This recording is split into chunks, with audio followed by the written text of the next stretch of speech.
I am Kim Nugent, and I am the best-selling Amazon author of Did I Say Never? This is a story about 32 years of my emotional journey with my stepson, Brooks. Have you ever in your life said, I'm never going to? And if you look back at your life, you think, I actually did do some of the things that I said. I am never going to do that. It reminds me of a quote over these last 32 years with Brooks, and that is by Anne Sullivan. Anne Sullivan said, keep on beginning and failing. Each time you fail, start all over again, and you will grow stronger until you have accomplished a purpose, not the one you began with perhaps, but one you'll be glad to remember. This is really the motivation to writing the book. I wish I had had a book like this when I started 32 years ago.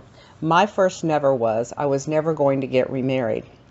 And I certainly would never marry a man who had children.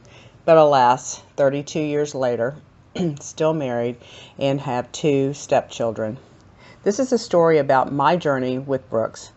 Brooks, who was born prematurely, who's blind, mentally retarded, cerebral palsy, didn't walk, did not speak, and wore diapers.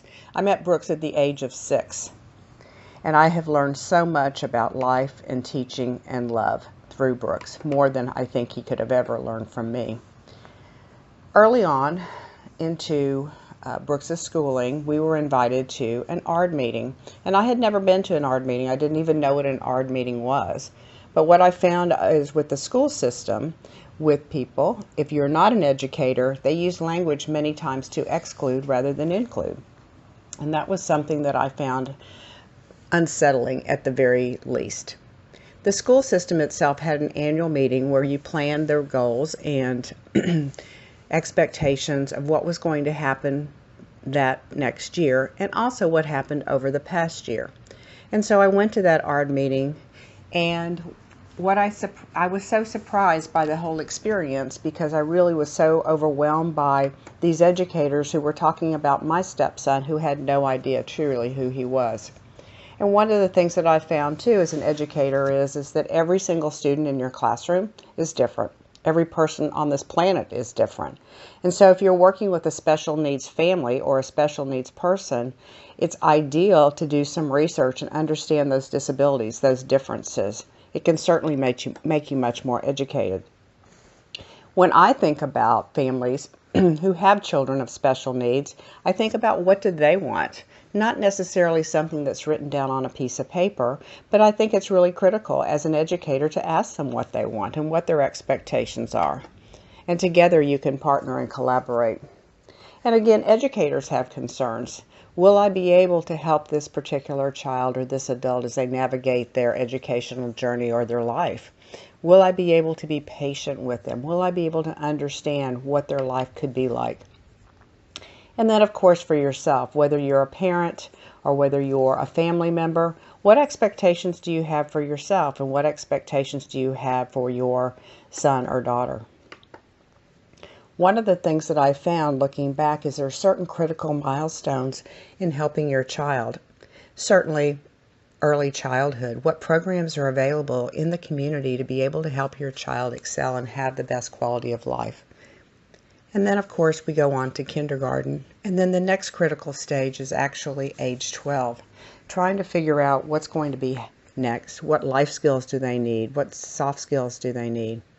And at age 15, there's a special milestone. It's a transition plan. Transitioning for planning for the next 6 years about when they leave the school system, what will they be able to do? How will they spend their life? And how will they spend their days? And then, of course, once you've aged out of school, what happens? Do they go to some type of shelter and contribute in that way? Are they high enough functioning? Are they able to do some type of job and earn a living? Will they be staying with you, or will they go into a group home situation? There are so many different things to consider. And then have you made plans specifically what happens if you die before your child? Something we don't like to think about, but it's always paramount on parents' minds when they have a special needs child who is not able to help themselves 100%.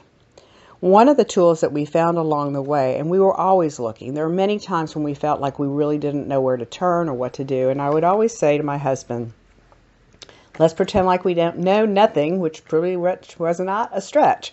And then we would say, let's do some research. Let's figure out, let's pretend like we've never done this before. Let's go to the internet. Let's read books. Let's start networking. Let's start asking questions to see what resources are available. And there are many resources in the community once you start to look. There's associations, and certainly there's mental health, mental retardation.